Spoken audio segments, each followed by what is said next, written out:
J'avais envie de lui crier, de lui dire si tu l'as fait, dis-le. Mais dis-le maintenant, abrège nos souffrances. Il aurait dû pouvoir ne serait-ce nous rendre notre mère plus tôt. Le jour où elle a disparu, je savais que c'était lui. J'avais pas de doute là-dessus. Il y a eu des incohérences dès le départ. Pour moi, il s'est planté dès le départ. Pour moi, elle ne pouvait pas partir sans les enfants, c'était pas possible. Quand mon père, faut le dire, c'est mon père, m'a annoncé la disparition de ma mère, je n'y croyais pas au début. Ma première réaction, c'est les blagues les plus courtes sont les meilleures. Sauf que ça s'est avéré que ce n'était pas une blague et de là on a tous été auditionnés par les gendarmes pour expliquer un peu tout ça. Moi à partir de ce moment-là j'avais des très forts soupçons pour lui, je savais que c'était lui.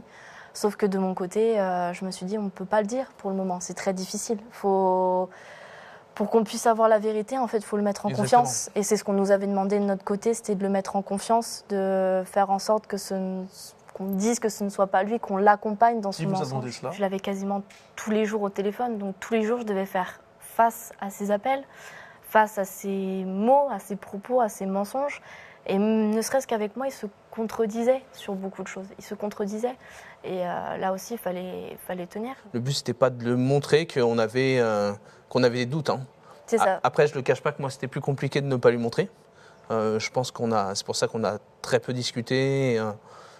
Et qu'on s'est même un peu pris la tête à la fin. Il m'a envoyé quelques menaces, il m'a dit que c'était pas bien que je sois pas de son côté, une famille ça devait être soudé, qu'il aurait jamais pu faire du mal à un seul cheveu de ma mère. Vous lui avez parlé la veille de sa garde à vue. Qu'est-ce que vous lui diriez maintenant? Je dirais peut-être ces 4 vérités que je savais depuis toujours, qu'il aurait dû en parler bien avant, parce qu'on le savait, qu'il aurait dû pouvoir ne serait-ce nous rendre notre mère plus tôt. C'était 2 mois et demi on savait rien. Ça, on ne savait pas où elle était.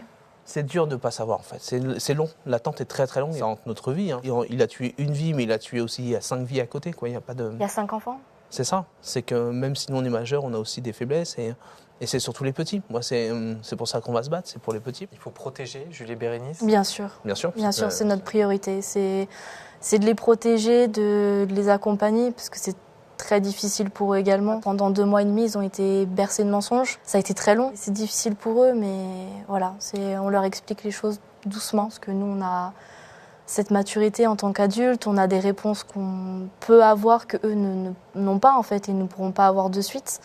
Donc là, notre objectif, c'est de les accompagner au mieux, de les protéger et de leur permettre d'avoir une belle vie, un bel avenir malgré tout ça.